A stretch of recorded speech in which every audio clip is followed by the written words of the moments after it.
Sir अभी final का first week है और हमारे 3 चैप्टर्स हो गए हैं। तो कल हमने पढ़ा था production and cost in the short run. आज हमने देखना है प्रोडक्शन और कॉस्ट का रिलेशनशिप लॉन्ग रन में क्या होता है। So in the long run all inputs are variable and isoquants are used to study production decision. ठीक, तो ये कॉन्सेप्ट एक नया आ गया हमारे पास, आइसोकॉन्स। आइसोकॉन्ट क्या है?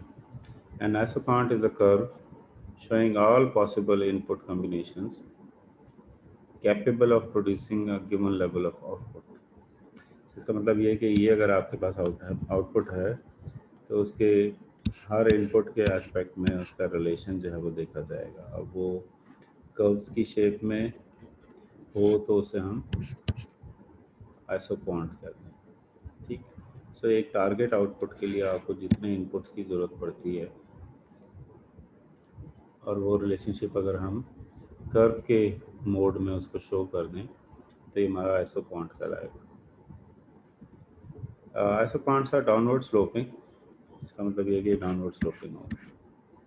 ठीक है, शर्त क्या है? If greater amounts of labour are used less capital is required to produce a given output. ठीक, दो कंडीशंस आ गई। डाउनवर्ड स्लोपिंग कब होंगी? जब greater amount of labour use हो रही है और कंपेयर कर रहे हैं हम, less capital is required to produce the given output.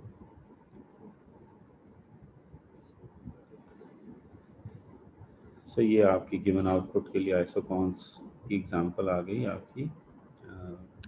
Quantity अगर 1 है तो आपकी आइसोकॉन्ट की कर्व जो है वो इस तरह से मूव कर रही है। ठीक, तो अब आपके यूनिट्स ऑफ कैपिटल और लेबर के एस्पेक्ट में रिलेशंस आप बड़े आराम से इसमें ड्रॉ कर सकते हैं कि यहाँ पे है, यहाँ पे ये चाहिए आपको कॉम्बिनेशन, यहाँ पे ये होगा एंड सो ऑन। इसी तरह अगर आप 200 यूनिट्स प्रोड्यूस करना चाहते हैं तो आप इस कर्व में यहाँ पे होंगे। इसका मतलब ये है कि आप इतनी लेबर और कैपिटल के कॉम्बिनेशन से 200 यूनिट्स प्रोड्यूस कर सकते हैं। And same goes for quantity 300। जब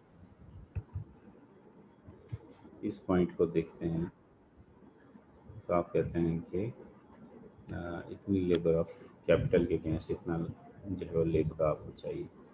so units of capital and units of labour की कॉम्बिनेशन से आप क्वांटिटी जो है वो प्रोड्यूस कर सकते हैं। इसका मतलब ये कि different combinations give rise to these isoquants. कि पास 300 है अगर आउटपुट टारगेट, तो आपका कॉम्बिनेशन यूनिट्स ऑफ कैपिटल का और लेबर का डिफरेंट होगा as compare to 200 and obviously compare to 100। They are separate in और independent combinations of units of capital and labor। तो ये जैसे यहाँ पे 75 और 10 की एग्जांपल है हमारे पास कि 75 लेबर्स चाहिए हमें, 10 यूनिट्स ऑफ कैपिटल चाहिए टू प्रोड्यूस 100 क्वांटिटी। लेकिन अगर आप इसको कंपेयर करोगे 20 यूनिट्स ऑफ कैपिटल से तो आपको लेबर जो है वो अब कम चाहिए, 40 चाहिए आपको। और अगर आप 40 पे कैपिटल रख रहे हैं तो यूनिट्स ऑफ लेबर आपके 20 आपको चाहिए। तो ये आपके आइसोकॉन्स डिराइव हो जाती है इसकी। 50 पे आपको 15 चाहिए।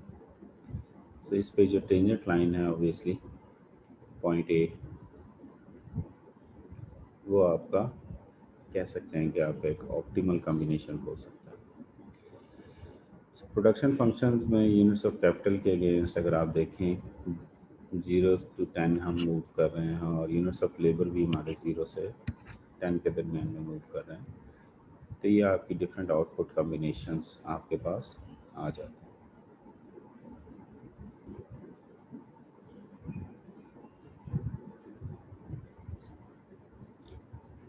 सो ये कॉम्बिनेशन हम पहले देख चुके हैं कि ए पॉइंट पे जो है आपका 40-20 का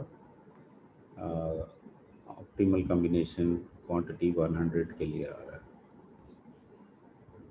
अच्छा जी, अब यहाँ पे चूँकि कैपिटल आपका चेंज हो रहा है एज एज अगेंस्ट लेबर, तो आपका जो है वो बेसिकली एक और element marginal rate of technical substitution जो है वो जनरेट होता है।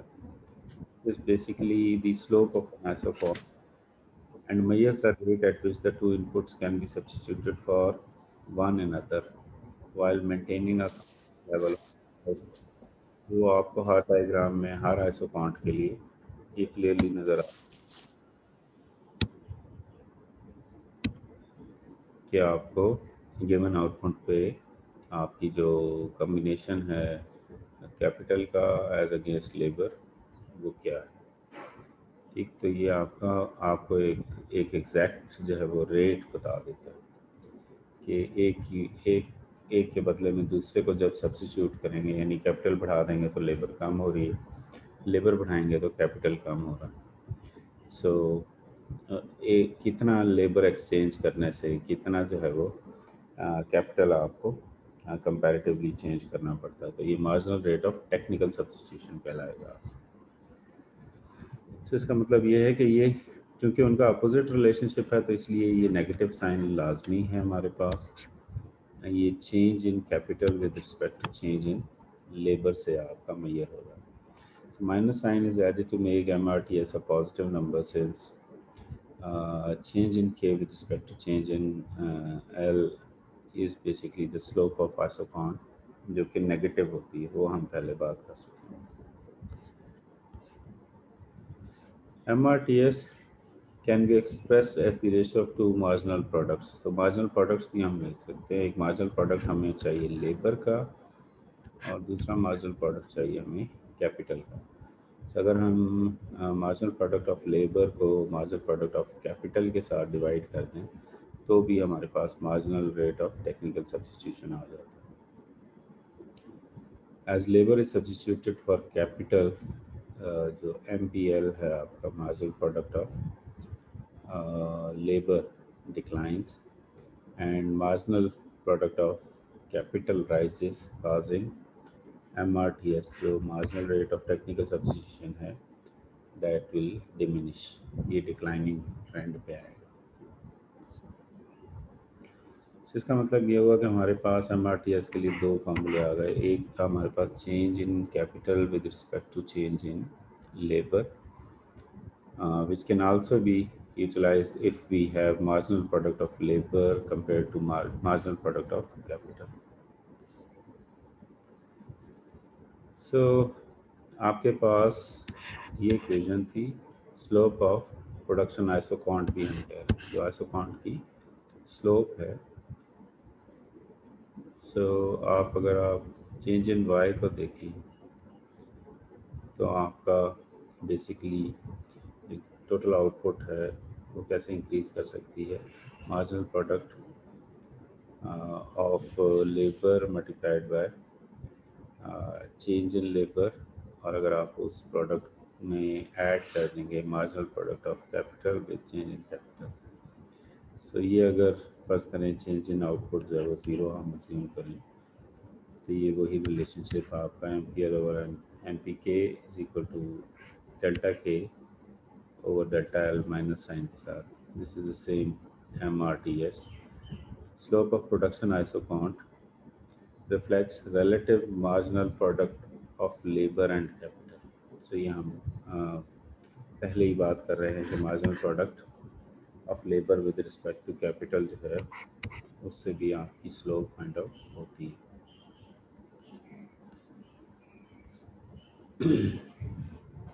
क्योंकि हम कॉस्ट के साथ बहुत ज़्यादा क्या कहते हैं बेसिक कंसर्न हमारा कॉस्ट का था। सो अब आइसो क्वांट्स के साथ एक और एलिमेंट आ गया हमारे पास आइसो कॉस्ट का। सो आइसो कॉस्ट कर्व्स क्या हैं? They show various combination of inputs that may be purchase for various levels of expenditure. Expenditure को यहाँ पे हम C बार कह रहे हैं। At given input prices. Input prices अगर आपको पता हो तो आप उस वक्त जो कॉम्बिनेशंस हैं इनपुट्स के as against expenditure and input prices, तो उस वक्त क्या करें। सो आपकी जो के का जो कैपिटल का जो बेसिकली इक्वेशन बनेगी वो क्या है, सी बार ओवर आर। सी बार क्या था हमारे पास, गिवन लेवल ऑफ एक्सपेंडिचर, ठीक है, और आर आपका इनपुट प्राइस है, W over R into L, यानी लेबर के साथ इसका रिलेशनशिप आ जाए।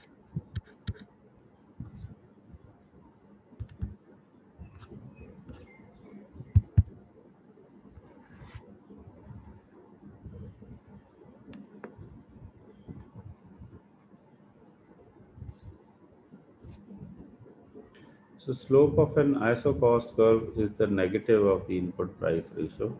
जैसे पहले हमारे पास था, हमने कहा कि लेबर और कैपिटल का चूंकि इनवर्स रिलेशनशिप था, तो माइनस डब्ल्यू ओवर आर ये बेसिकली आपकी स्लोप है ना इस इक्वेशन, ठीक। सो जो इंटरसेप्ट है, के का जो इंटरसेप्ट है वो सी बार ओवर आर था। ये बेसिकली आपकी बेसिक रिग्रेशन इक्वेशन के मॉडल को हम फॉलो कर रहे हैं। देखें, बी जो है वो आपका स्लोप कहलाता है और ए जो है वो आपका इंटरसेप्ट कहलाता है। तो ए कांस्टेंट नंबर इंटरसेप्ट है और स्लोप जो है वो very as compare to labour के कॉन्टेक्स्ट में। So this represents the amount of capital that may be purchased if zero labor is purchased। तो अगर लेबर को हम ज़ीरो कर दें तो ये बेसिकली आपकी टोटल अमाउंट ऑफ कैपिटल भी कहलाएगा, जो कि था basically level of expenditure divided by R. So assume करें आर आपका यहाँ पे 10 है, डब्ल्यू 5 है, सी जो है वो 100 है। सो सी की इक्वेशन हमने क्या बनाई थी, डब्ल्यू एल प्लस आर के, इसका हम लिख सकते हैं 5L प्लस 10 के, ठीक। और हमारे पास यहाँ पे के की इक्वेशन क्या थी, C over R minus W over R L. So C 100 है हमारे पास, आर 10 है, ये आपके पास रिलेशन आ जाएगा। सो अब अगर आप इसको जो है वो इसमें जिस स्लोप की बात करें तो स्लोप आपकी -5/10 है, जबकि आपका जो इंटरसेप्ट है वो 10 आ जाएगा। सो ये आपकी आइसोकॉस्ट कर्व है कैपिटल और लेबर के कॉम्बिनेशन में, ठीक है। और आप इसको अगर आप ऑब्जर्व करें तो ये आपके points A B C D, point A पे आपका जो मैक्सिमम कैपिटल था वो 8 था और जो है ऑब्वियसली लेबर ज़ीरो है इस पर।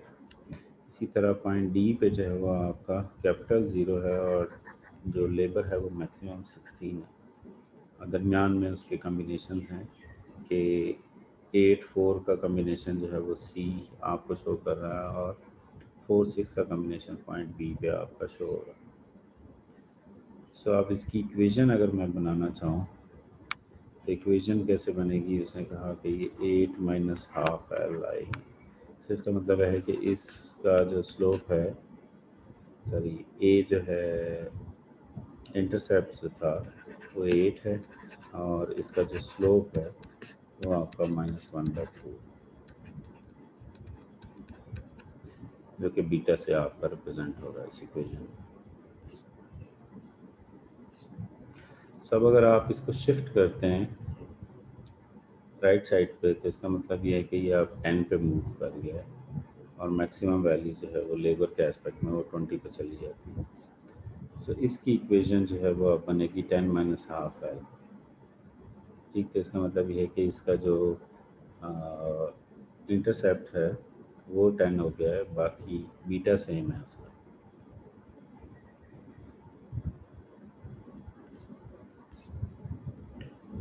Okay ji, optimal combination of inputs को अगर हम देखें तो तो इसमें हमें ऑप्टिमल कम्बिनेशन में रिकॉल करें, हम ऑप्टिमल कम्बिनेशन में क्या कहते हैं, अगर हमारी इनपुट है तो हम उसको मिनिमाइज़ करने की कोशिश करेंगे, जैसे कॉस्ट थी तो हम उसको मिनिमाइज़ करने की कोशिश करेंगे। सो बेसिकली यहाँ पे ऑप्टिमल कम्बिनेशन में आपका अल्टीमेट टारगेट क्या होगा, minimize the total cost of production, जिसे हम क्यू बार कह रहे हैं। वो कैसे हो सकती है, by choosing the input combination on the iso quant. Iso quant से इनपुट कम्बिनेशन लें आप, और इनपुट कम्बिनेशन ऑब्वियसली के और एल का था, यानी कैपिटल और लेबर का था आपके पास। कौन सा कम्बिनेशन लें, for which the Q bar is just tangent to an isoquant curve. इसका मतलब ये है कि वो जो आइसोकांट कर्व थी उस पर जो टेंजेंट था, ठीक है, तो ये जो पॉइंट था, तो ये पॉइंट आपका ऑप्टिमल कम्बिनेशन ऑफ इनपुट्स कहलाएगा। So two slopes are equal in equilibrium, इस केस में दोनों की स्लोप्स जो हैं वो इक्वल होती हैं। It also implies marginal product per dollar spent on last unit of each input is same. So जो last unit of input है उन पे per dollar spent similar होगा। इसका मतलब ये है कि आपके पास जो combination था marginal product of labor with respect to marginal product of capital, वो अब बराबर आएगा W/R के। So रिकॉल करें, W/R आपका स्लोप था, ठीक। सो इसका मतलब ये है कि आप इस इक्वेशन को इस तरह से भी लिख सकते हैं कि marginal product of labour divided by W, यानी ये डब्ल्यू इधर आके डिवाइडर्स है, is equal to marginal product of capital divided by are.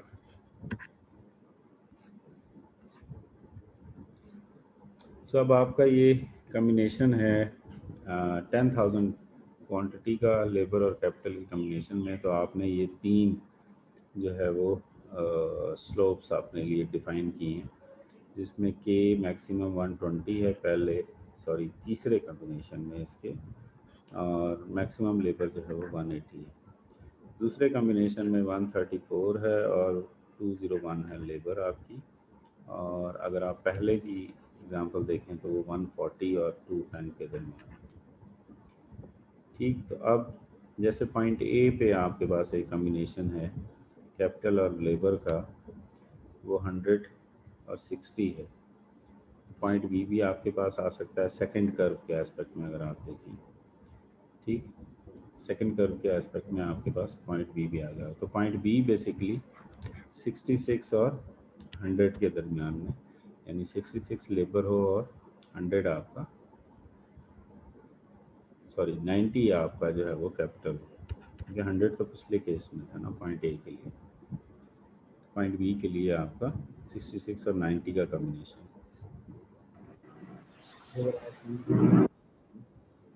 तो वो बेसिकली आपका थर्ड बजट लाइन पे 40 और 150 के कम्बिनेशन से आ रहा है। सब अगर आप मैं ऑप्टिमल की बात करूं, जैसे उसने कहा था कि हम उसको टेंजेंट से जो है वो मेजर करते हैं, तो टेंजेंट तो आपका इस आइसो पॉइंट पे जो है वो यहीं बनेगा, इस पॉइंट पे बनेगा। तो आपका ऑप्टिमल कम्बिनेशन जो है वो आपका 60 units of capital as against 90 units of labour आ सकते हैं।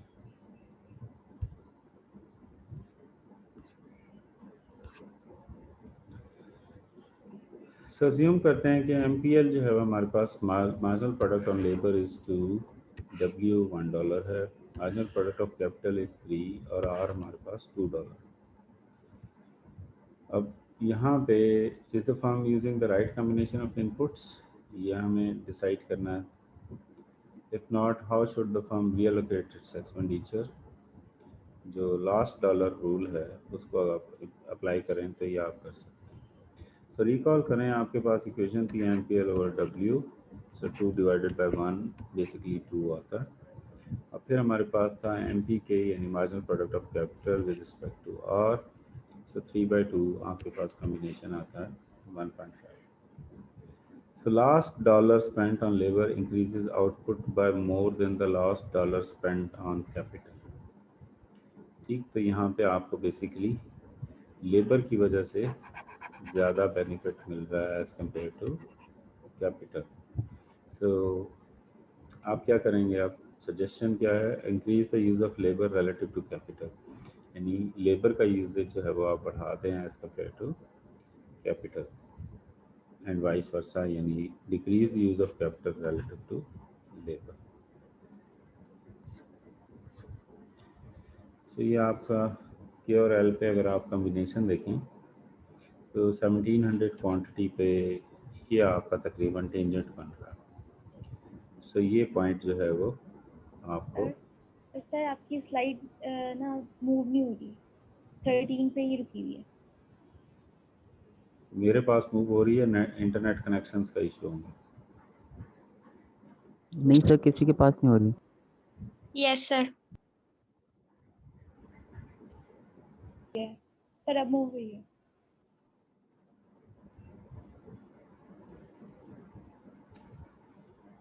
सो Q3 जो है वो 1700 पे आपको अगर आप देखें तो ये के और एल का जो ऑप्टिमल कम्बिनेशन है ये तकरीबन टेंजेंट बन रहा है इस पर, तो ये आपका ऑप्टिमल कम्बिनेशन हो सकता है। सब आउटपुट मैक्सिमाइजेशन के एस्पेक्ट में अगर आप देखें तो यहाँ पे आप 500 प्रोड्यूस कर रहे हैं, यहाँ आप 1000 प्रोड्यूस कर रहे हैं, ठीक, और यहाँ आपका देखें मैक्सिमम नंबर ऑफ़ यूनिट्स जब प्रोड्यूस हो रहा है, तो किसी और पॉइंट पे इतने maximum number of units produce नहीं हो पा रहा।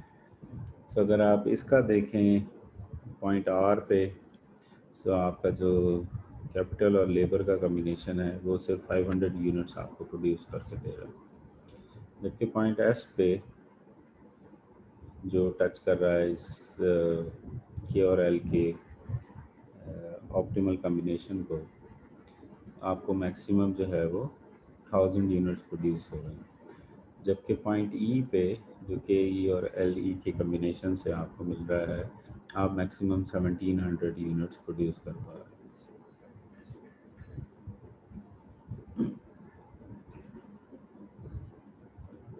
सो ऑप्टिमाइजेशन को और कॉस्ट को अगर कंपेयर करें तो आपका expansion path gives the efficient कौन सा, बेसिकली लीस्ट कॉस्ट हमारे लिए एफिशिएंट है, input combinations for every level of output, ठीक। तो एक्सपेंशन पाथ जो है वो आपको हर लेवल ऑफ आउटपुट पे वो सारे रियलाइजेशंस देते हैं, जो अभी हमने पिछली डायग्राम में भी देखा। They are derived for a specific set of input prices. So input prices उसमें किसी हद तक कांस्टेंट रखी जाती हैं, इसी वजह से हम उसको स्पेसिफिक सेट ऑफ इनपुट्स कह रहे हैं कि हम इनपुट प्राइसेस को जो है वो अज्यूम कर लेते हैं ताकि हमारे पास एक सर्टन सिनारियो जो है वो डेवलप हो जाए। So along expansion path input price ratio is constant, ये एक चीज़ का ख्याल रखा जाता है कि इनपुट प्राइस रेशियो जो है वो कांस्टेंट हो and equal to the marginal rate of technical substitution, और किसके बराबर हो, marginal rate of technical substitution के बराबर हो। तो आपके पास ये 3 डिफरेंट इनपुट्स हैं और उनको अगर आप जहन में रखें तो 500, 700 और 900 आपके पास आउटपुट्स के लिए आपके लेबर और कैपिटल के कॉम्बिनेशंस हैं। फिर आपके पास के डैश और के डबल बार बेसिकली कैपिटल है, 3 डिफरेंट कैपिटल हैं, यानी 150, 200 और 250, और फिर आपके पास लेबर्स हैं 300, 400 और 500 के 3 डिफरेंट लेवल्स हैं। सो इनमें आपका जो टेंजेंट के एलिमेंट में देखें तो पॉइंट सी में आपको 150 कैपिटल चाहिए और 200 लेबर चाहिए, लेकिन आपकी आउटपुट जो है वो 900 आएगी। पॉइंट बी पे जो है वो आपका 126 और 148 का कम्बिनेशन, और पॉइंट ए पे 91 और 118 का कम्बिनेशन। सो अब आप एक्सपेंशन पाथ देखें तो बेसिकली इन पॉइंट्स को अगर आप ज्वाइन कर देंगे ये आपका टेक्निकली जो है वो आपका एक्सपेंशन पाथ है। पॉइंट ए से बी पे आप चले जाए, बी से सी पे चले जाए एंड सो आप पॉइंट डी पे भी जा सकते हैं।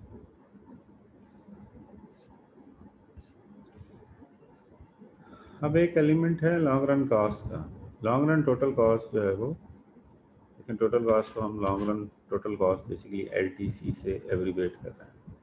For a given level of output is given by क्या था हमारे पास, WL प्लस आर के था, यहाँ हम लेबर के साथ भी स्टैरिक लगा रहे हैं और के के साथ भी स्टैरिक लगा रहे हैं टू डेसिग्नेट अ डिफरेंस कि ये लॉन्ग टर्म टोटल कॉस्ट के लिए यूज़ कर रहे हैं. W and R are the prices of labor and capital respectively, and L steric and K steric is the input combination on the expansion path that minimizes the total cost of production of producing that product या that output.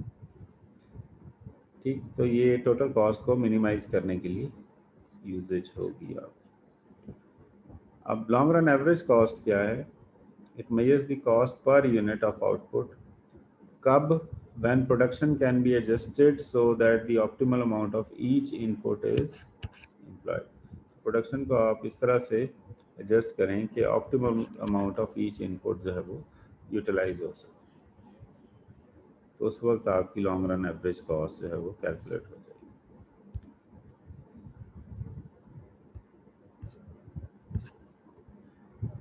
सो अब long run average cost जो है ये भी U shape है, यानी ऐसे होगी, एक सर्टन एलिमेंट तक वो डिक्लाइन करेगी और उसके बाद फिर वो अपवर्ड जाएगी. ठीक, जो falling long term average cost है इंडिकेट्स इकोनॉमीज ऑफ स्केल. ये इकोनॉमीज ऑफ स्केल को शो करेगी, यानी जितना आप ज़्यादा प्रोड्यूस करते जा रहे हैं उतनी आपकी कॉस्ट मिनिमम है. तो एक सर्टन स्टेज पे आपके मिनिमम लेवल जो है वो आप अचीव कर लेते हैं, उसके बाद इकोनॉमीज ऑफ स्केल मज़ीद आप अचीव नहीं कर सकते. ये लॉन्ग रन एवरेज कॉस्ट का मिनिमल पॉइंट होगा. So rising long run average cost जो थी, they indicate diseconomies of scale. Obviously इसका मतलब है कि हम जितना ज़्यादा प्रोड्यूस करते जा रहे हैं उतनी हमारी कॉस्ट बढ़ती जा रही है. अलॉन्ग दी कर्व अगर आप मूव करें ना, ये देखें अपवर्ड मूव करें. सो इसको कैलकुलेट कैसे किया जा सकता है? आपके पास लॉन्ग रन टोटल कॉस्ट होनी चाहिए और उसको अगर आप क्वांटिटी से डिवाइड कर देंगे तो आपके पास लॉन्ग रन एवरेज कॉस्ट आ जाएगी.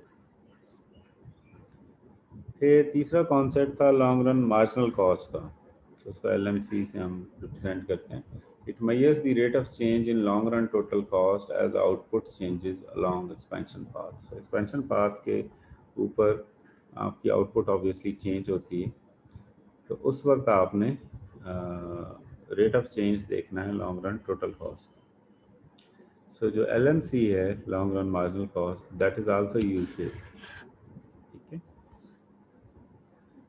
LMC lies below LAC. जो लॉन्ग टर्म एवरेज कॉस्ट थी उसके नीचे ही रहेगी, यानी ऐसे होगी, यूँ समझ. सो ये LMC है और ये आपकी LAC. कब? जब LAC इज फॉलिंग, जब ये नीचे आ रहे. और lies above when LAC is rising, यानी यूँ सिचुएशन. तो ये आपकी LAC है और ये आपकी LMC है. तो LMC और LAC जहाँ पे कट कर रही हैं, ये point is the minimum value of LAC. देखें बाय चांस हमारी मिनिमम वैल्यू को ही टच कर रही है. So minimum value of LAC जो है वो आपको यहाँ पे अचीव होती है. सो ये कैलकुलेट कैसे होगी? हमने शुरू में कहा rate of change in long run total cost. Long run total cost में change with respect to change in output, यानी क्वांटिटी में चेंज से इसको मेजर कर सकते हैं. सो एक एग्जांपल लेते हैं हम, डेरिवेशन करते हैं लॉन्ग रन कॉस्ट शेड्यूल की. तो हमारे पास आउटपुट्स हैं डिफरेंट 100 से 700 तक. अब लेबर यूनिट्स जब हम देखते हैं वो कितने हैं, 10, 12, 20, 30, 40, 52 और 60 तक जाते हैं. और कैपिटल यूनिट्स क्या हैं आपके पास, 7, 8, 10, 15, 22, 30 और 42. सो अब टोटल कॉस्ट आपने फाइंड आउट करनी है जब आपके पास W5 है और R10. तो आप क्या करोगे? अब इसमें W को किससे मल्टीप्लाई होना होता है? लेबर से सर.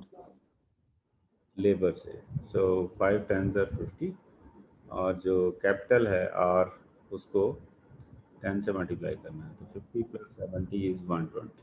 ठीक है, तो ये आ गया. इसका मतलब है ये आपका WL प्लस RK से ये आपकी टोटल कॉस्ट आती जाएगी। ये सारा आप कैलकुलेट कर लेंगे, ये सारी आपकी टोटल कॉस्ट 720 तक आ गई।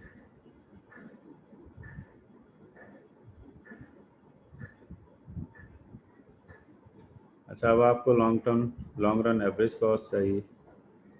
ठीक, तो लॉन्ग रन एवरेज कॉस्ट का क्या था हमारे पास, total cost divided by output, ये 1.2 आ गया। सो 140 डिवाइड बाय 200 ये 0.7 आ जाएगा एंड सो ऑन। ये सारी आप कैलकुलेट कर लेंगे। और आपका LMC क्या था, लॉन्ग रन मार्जिनल कॉस्ट, वो change in long term average cost थी। ठीक है, सो अब अगर आप इसको देखें तो हमने कहा था कि change in cost divided by output, change in output. So change in cost 120 divide by 100 तो 120 आ गया। तो change in cost is basically इन दोनों का डिफरेंस 20 और इन दोनों का difference 100। So 20 by 100 is 0.2। So इसी तरह अब आपका 60 बाय 100 होगा तो ये 0.6 है एंड सो ऑन 1.2 1.4 और 1.6 आ गया। So long run. सर यहाँ पे LMC के फर्स्ट सेल में ये 1.2 तो हम नहीं लिखेंगे ना क्यों? सर? क्योंकि हम मार्जिनल में जब लेते हैं तो पहला सेल खाली नहीं होता, क्योंकि हमें उसका बेस बनाना होता है। और लाजमी नहीं है, जब मैं इसको एम्प्टी रखूँगा तब भी तो इट्स मीनिंगलेस। सो यहाँ पे हम अज्यूम ये कर रहे हैं कि पीछे ज़ीरो था, ये था इसका पॉइंट। हम अज्यूम ये कर रहे हैं जिसको एम्प्टी होना चाहिए था बेसिकली, वो हम अज्यूम ये कर रहे हैं कि ज़ीरो था। सो ज़ीरो से 120 का चेंज 120 है ना, और 0 से 100 का चेंज 100 है, तो इस वजह से हम उसको 1.2 लिख रहे हैं, और कोई वजह नहीं है।